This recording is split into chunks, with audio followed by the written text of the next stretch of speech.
Irudiok ikusiota, jabetuko zineten 57 urte bete direla, frankismoak oraindik ere bizirik den erregimen zahar horrek ofizialki 5 antifrankista horietatik 2 euskaldun exekutatu zituela. Gaurko egunez erail zituelako Frankok, Txiki eta Otaegi.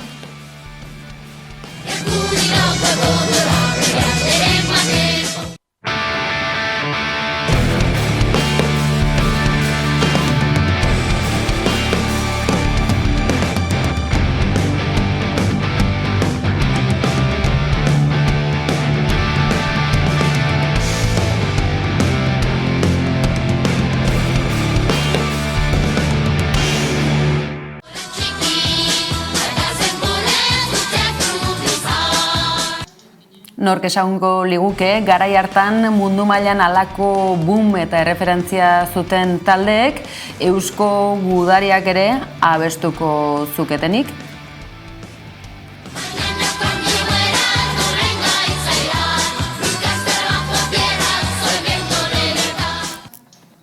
Edo nola ere, Etako eta Frapeko 5 kide izan ziren, ofizialki eta mundu osoaren aurrean exekutatu zituztenak. Erakustaldi bat, zigor publiko bat eta batez ere, zigor kolektiboa.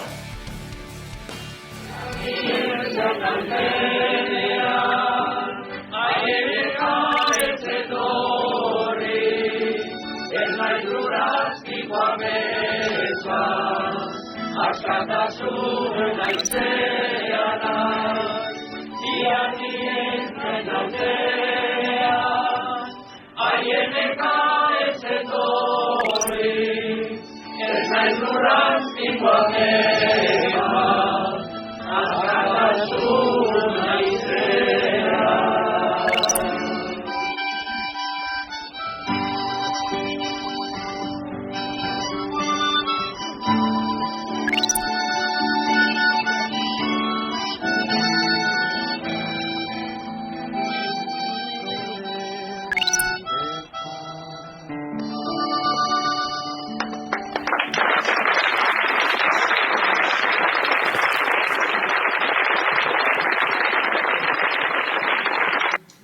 Egunotan baina abesti gehiagorik ere entzun dugu, Iran aldetik, Txau bera ere entzuteko parada izan dugu, baina zer da Iranen gertatzen ari dena? Akaso urrunegi begira ari ote gara emakumeon eskubideen urraketa larriei dagokienean?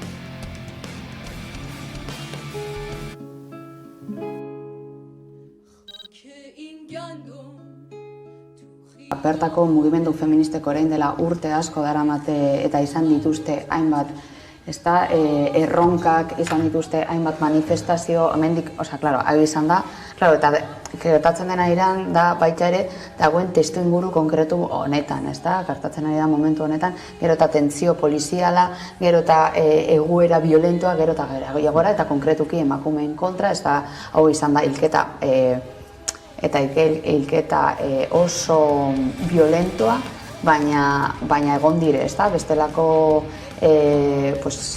bai jarrera, oso agresiboak izan direnak emakumentzako eta konkretuki mugimendu feministak bertan egondan, zapalketa maila oso altua izan da.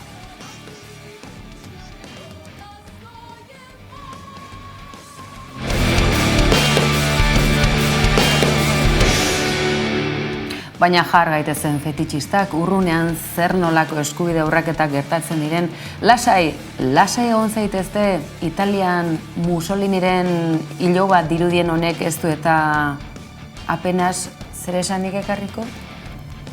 No a los lobby LGBT, sí a la identidad sexual, no a la ideología de género, sí a la cultura de la vida, no al abismo de la muerte. Ikusi duzu horreko ikaldean zuen piperpotoa? Boxen ekitaldi bat, Espainiar estatua, aurtengo denboraldia. Sí a nuestra civilización y no a quienes quieren destruirlo. ¡Viva Macarena Olona, presidente de Andalucía! ¡Viva Santiago Abascal, presidente de España! ¡Viva España! ¡Viva Italia! ¡Viva la Europa de los patriotas! Zeinen ongi Italiako buruzagi berria zeinen jatorra, emakume jator txit gagurgarria. Aizue, abortoa, legezkoa, doakoa, publikoa, komunitarioa, zaintzan oinarritutakoa, aizpatasunetik nahi duzuen guztia. Bihar da eguna kalera atera ez dakit aterako garen, baina sare sozialak astindu eta gure ahotan hartu beldurri gabe haurdunaldien etetea dagokigun eskubidea, gure baitan dagoena eta infinitoraino burrukatuko duguna. Abortuaren alde zaude, ala gezurrekin emakumeak ikaratu nahi ditu. Nire ustez garrantzitsuena emakumeek alik eta informazio gehien daukitzie da. 16 urteko pertsona bat seme-alabak izateko nahiko heldua dela diozu? Abortoa edabaki itzulezina da. Noizbait eman aldizute haurdunaldia eteteko informaziorik? Ez, batere ez. Ez dugu albondoriorik eragiten, ez epe labur ez luzien. Norbere burua maitatu.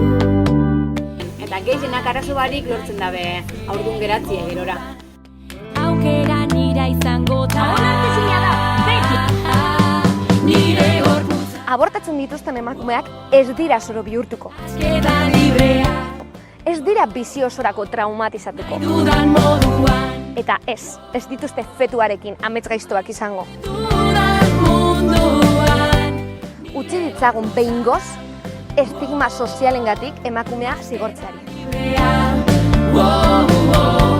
Nahi dudan moduan. Abortuaren alde edo kontra zaude? Alde. Zergatik? Emakumearen erabakia da, azkenean. Aborto libre y gratuito para todas. Eskerrik asko bihotzez, urte askotan tabu izendan gai bateri ikusgarritasuna emotiarren, ezta? Jarraitzu egurre moten.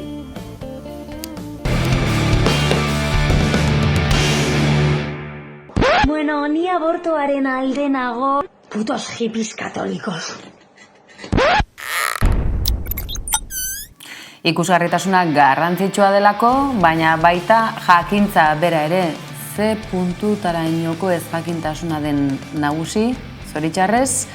Akaso garaibateko belaunaldietan ez hainbeste, gorriak eta bi pasabar izan dituztelako, baina gaur egungok, baute dakigu haurdunaldia eteteko zer egin, nola, noren garajo.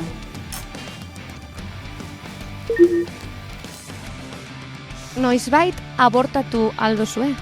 Ez, Inoiz. Noizbait abortatu egin duzu? ez, Eta hartu duzu hurrengo eguneko pastilla? ez. Badakizue zenbat diren hartu urtean? Nik ez, 3 igual, 3 olako zer. Baina 3 zer de urtean o bizitza osoan? Nik usango nik urtean, ez? Bai, ezakit. Bueno, ez dakit. Eske ezakit. Entzunda daukat 3 aldiz hartu aldela, baina igual mito bat da, ezakit. Irakurri dut, igual 2 edo horrela. Osa, gehiago ez da oso ona, gorputzeranko. Noizbait abortatu duzu? Ez. Eta egin beharko bazenu nola egingo zenuke? Ez dakit nola funtzionatzen den, baina segurazki nire medikuaren era joango nintzateke eta hortan informatuko nintzateke. Ba, ez dakit asko, baina seguru medikoen gana joan beharko duzu eta operazio bat egin edo ez dakit. Hombre, nik uste dut medikoan joan da, ez? Nire medikoan gana joan da, norbait gertukoa izango dena eta... Bai. Noren gana joko zen duen? Mediku ez dan noren gana? Nik uste kuadriako baten batena. Bai, kuadrilla edo bikotea baldin badao edo familiako bat egin dakazuna kriston konfiantza benetan badakizula ez dela ingorazik egongo. Haurdunaldia eteteko informaziorik badaukazue? Ez, Eba. ez, batere ez. Eta zuk bilatu izan duzu interneten edo libururen baten edo? Ba, igual interneten noizbait, igual noizbait bai, baina bakarrik interneten. Eta non topa aldo zuen? Ez interneten edo osasun zentroa jotzen. Bai. Oso gutxi, osea, gehienetan ez da oso zehanzki hitz egiten. Eta gehienetan gainetik zide izaten da eta ez da gehiago. Badakizu abortatzea zertan datzan? Bai, baina, bueno, orokorki ez dakit zehazki zein diren pausuak, baina dependatzen du hilabetero edo zenbat denbora daramatzazuna ordun edo, ez? Uste dut bai. Abortatuko bazen duen, non abortatuko zen duen, publikoan edo pribatuen? Baliabide aldetik nik uste dut publikoan, baina segun ze tratu jasoten duzun publikotik bai, eta pega asko jartzen botzu, pribatura. Bai, esan hasiera baten publikoa joko, non? Baita ere nire bizitza osoan osasun publiko osasun publiko nolako sartua. Esan duen bezala nire kideak, hoxe, pribatua joan behar badin bada, tratuangatik edo beste aukera batzuk emate dituztelako, osasungarriagoak izan daitezkenak edo makina berriago daudelako, area. Naiz eta seguro pribatua izan, ni publikora joango nintzateke. Nire pentsamendua da publikan profesional onenagoak daudela. Zer egingo zenuke abortatu beharko zenu eta ilegala balitz? Pues joan igual beste leku batera, legala bada, eta bertan egin. Ez dakit jende asko egon da beste herrialdeta edo abortatzea. Igual aukera bakarretako bat hori izango balitz, igual hori ingo nuke, baina egia esan dezakit. Ez deten olako egoraik bizki, ez da ezer, pixkat airean gehatzen zai, baina igual beste herrialde batea juten edo horrela. Bai, nik uste dut bakoitzan dako seguruena dana. Etxian edo zer gauza egia, azkenean zure osasuna dau jokuan. Orduan, legala da herrialden batera. Abortuaren alde edo kontra zaude? Alde. Zergatik? Emakumearen erabakia da, azkenean, eta zure gorputza da. Ze jatorrak, kolpez kolperen galderak erantzun dituzuen guzti horiek, aizue, pantailaz bestaldekoi bereziki gainera, badakizue haurdunaldia eteteko modua dela lehen pilula hori, askotan aborto hitzak beldurtu egiten gaituelako, edota delitu gile egin edo susmopean jarri, lotxara egiten duen kontzeptua baita, negatiboa oso. Jakin ezazue, badela haurdunaldia eteteko, akaso horrela entzun da atseinagoa ere bada, ez zain klinikoa eta zerbait psikotikoa, gauzak honela, badakizue kimikoa izan daitekela, badakizue interbentzio bidez izan daitekeela, eta garrantzitsuena, osasun publikoak ordaintzeko bete beharra badu ere, badakizue esleitu egiten dela, eta horregatik egiten dela zentru publikoak ez diren tokietan, zentru pribatuetan, klinika pribatuetan.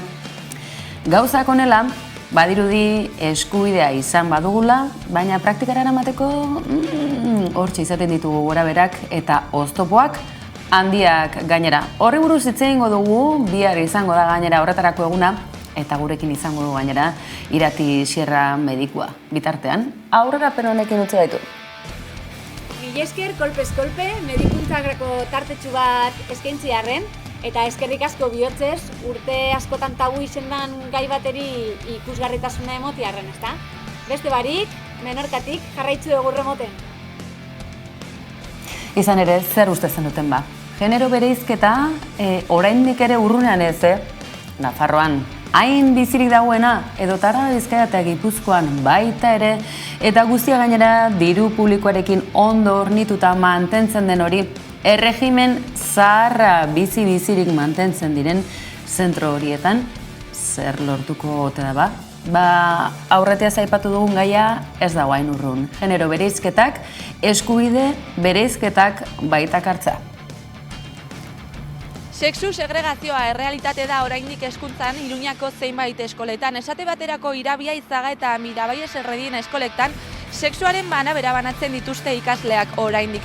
Nafarroako gobernuak eskola hauez diruz laguntzen ditu eta pasaren urtean eskatu zioten praktika honekin amaitu behar zutela, baina aurten ikasturte hasita ez dute akordioa bete. Beraz, kalera atera gara jendeak gai honen inguruan ze iritzi duen ezagutzeko. Ni ustez ez lirateke existitu beharko eta batez ere diru publikoarekin, zeren, ez da noragarria, ez aur guztientzat nik uste dut aniztasuna bai genero aldetik, zein beste gauzen aldetik oso noragarria dela, beharrezkoa eta lege aldetik ez lirateke existitu beharko eta ez batez ere diru publikoarekin ez finantziatu. Un atraso. Un atraso. Me parece que los chicos, las chicas tienen que estar juntos, se tienen que relacionar, tienen que aprender a relacionarse. Después, sin embargo, si no se hace así, pues sigue habiendo una diferencia de sexo y parece que las chicas o los chicos no. Tienen que ser iguales y tienen que jugar a lo mismo y no sé, yo ahí creo que están equivocados. Bueno, Nafarro gobernuaren aldetik uste dut pues ez duela subentziorik eman behar, ez? Eta iruditzen zait pues, atzera pauso bat dela, ez? Pues elkar bizitzan, ez? Eta pues, gizon, emakume eta beste genero batzuen inguruko harremanetan, ez? Uste dute pues, atzera pauso bat dela eta Nafar gobernua pues, eskua sartu hartzuela hor. Bueno, yo pienso que no sería apropiado, tendrían que estar relacionados los ambos sexos. Pienso que no, porque estando ambos sexos juntos tienen la oportunidad de relacionarse, o sea, saber cómo es el chico, o sea, es mejor las relaciones. Yo pienso que eso es mejor.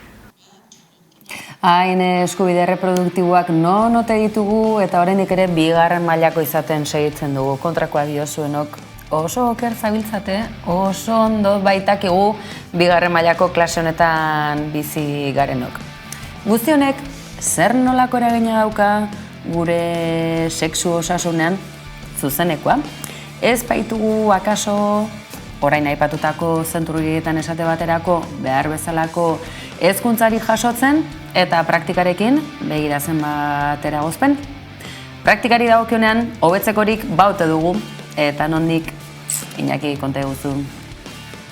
Bueno, nik eskertu nahi dizuet saiakera, erotikaz hitz egiteko saiakera hau, baina exigentzi bat ere egiten dizuet bai zuei eta bai beste medioei. Eta da beste planteamendu bat sortzea. Eta eredu erotikotaz hitz egiten hastea, zain beste jostailutaz. Baina ondo, ondo. Lehenengo pausua izango da. Segidu. Hori ere izango dugu bihar kolpez kolpe gaueko berezi horretan, eta sexu osasuna nolabait alde batera utzita, naiz eta kirol jarduna ere izan daitekeen, aizue, zenolako arrabotsa, Helene Alberdi kirolariak sare sozialetan egindako adierazpenaren arira, ikurrina naita utzi omen zuen lurrean erortzen, bestela zailtasunak izango zituelako, akaso garaile ateratzeko mundu mailako txapeldun eta arrabotsa dezentekoa eragin du, nolabait ulertarazi duelako ikurrinak eragotzi egiten diela, mundu mailan lehian ari diren atletei, euskal selekzioarekin edota euskal ikurrekin lehian aritzea. Hauxe aipatu dizuegu, izan ere, bestelakorik ere izan dugu. Ze pasada Nico Williamsekin, ez omen daki euskeraz, pitzik ere. Nivel de euskera. 0.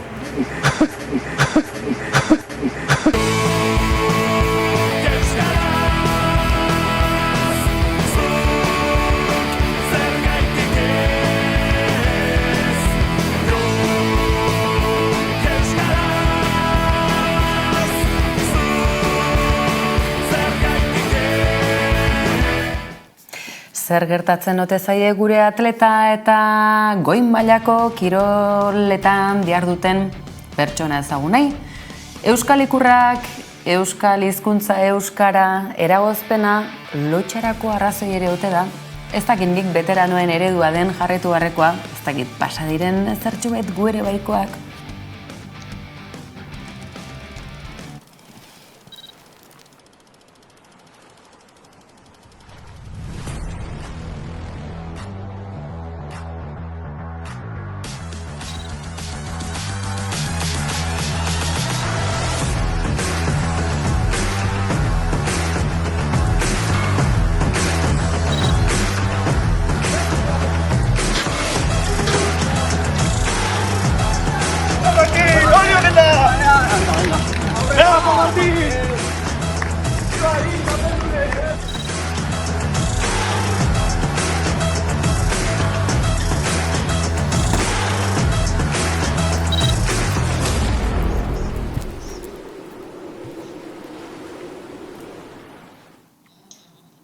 Tira, oraindik ere eztabaida bizia dugu Euskal Ikurrekin Euskal Selekzioen izenean lehian aritzeko, eta ikusi dezakegun moduan, kirol batzutan lehian aritzeko neskero bidea zabaldua da, eta beste batzutan oraindik ere urratzeko bide luzea geratzen dela zalantzarik ez da, eta eztabaida benetan interesgarria da piztu dena. Jarraitzeko aukera ere izango dugu, baina izue, Euskal Ikurrak bai, eta egunotan Blackish beltzari buruz hitz egin dugu, bazen egiten Blackish beltzaren atarikoa, hain zuzen ere Iruñeko erraldoiek New Yorkera 50-60 hamarkada horretan egindako lehen bideiarekin abiatzen dela. Baizue, egunotan toko-toko eta berezeki Braulia, ezagun egin dira Iruñeko San Fermin txikiak itzuli baitira, 3 urte eta gero, bizi-bizirik herria dantzan jarriaz, eta izue San Ferminen olde zabal horrek bigarren olatu, esan dezagun, herrikoia beste urte batez ekarri duguna.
Lurra laua baino lurra zapala dela dioten horiek bat ere zilegotasunik ez diote emango, gaur argi eta garbi geratu dena baina NASAko langileak txaloka aritu direla.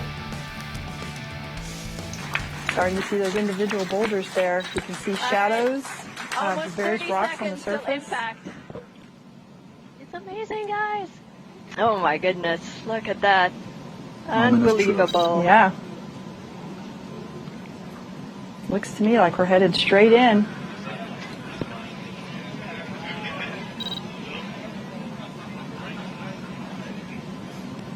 Oh my gosh. Woo. Oh wow. Yeah. Oh my goodness. 8, 7, 6, wow. 5, 4, 3, 2, 1. Oh my gosh. Oh wow. Awaiting visual confirmation. All right. Let's see. We got it? Waiting. And we have Impact, a triumphant for humanity in the name of planetary defense. Woo. Fantastic. Oh, fantastic.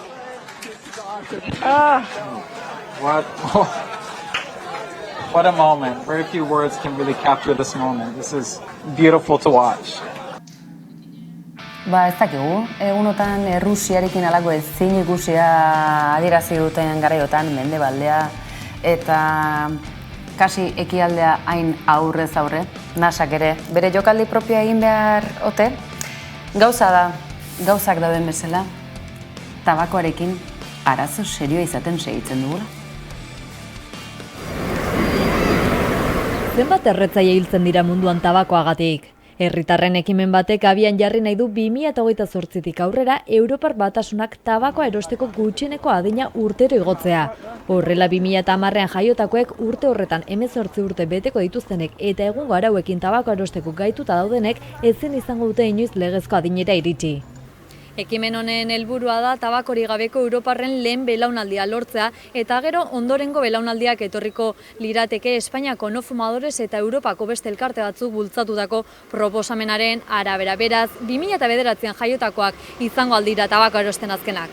Proiektuaren oinarria zigarroak eta nikotina duten beste produktu batzuk gazteengana legez irista eragoztea da. Testuinguru honetan kalera irten gara herritarren ahotsa jasotzera. Irutzeit, galaztea oso ondo dabla, gazteek eta bestentzat galaztea denantzat hobea da.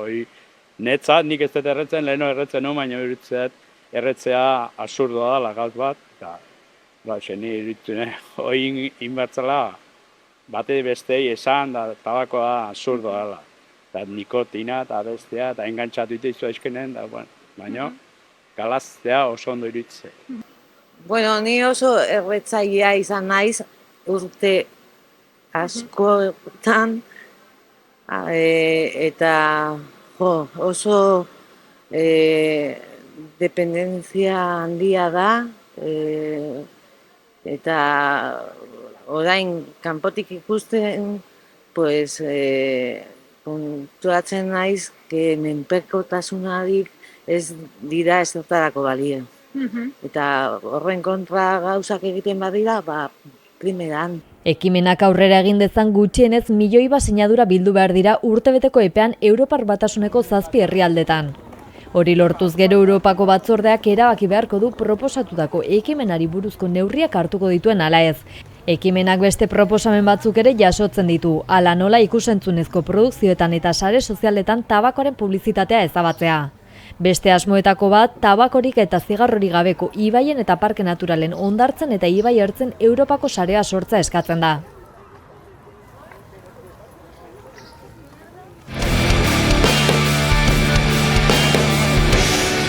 Horrek esan nahi du beraz, halako keinuak ere debekatuta egon daitezkela laster.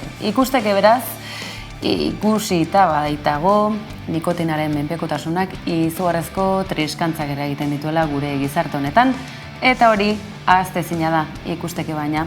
Esate baterako marihuanaren erabilerarekin zer nolako ibilbidea egiten dugun estatu batuetan erretzaileek nahikoak gorriak eta bi ikusten dituzten, eta aldiz bestelako botika hauek eskuratzeko honezkero ateak zabalik. Aizue, aipatu dizuegu atarikoan, gaur 27 dugula hil honetan, eta frankismoak exekutatutako 5 antifrankista, antifasista, euskaldunak eta frapeko kideak, Otaegi eta Txiki, eta Txikiren hilobiko epitafioan dioen bertso hori bilduta, halako pasioarekin gutxi ikusi ditugu, batez ere 10 haietatik bueltan ekarrita, beraz gaurkoz, kelitarrekin agur, baina adiorik ez, bihar bueltan izango garelako golpez kolpe badakizue, eta nahi eran berriz, 11.uz, golpez kolpen izango dituzuela, TikToka, Twitterra, Instagrama izue. Banda zabala da gurea, aio Gabon!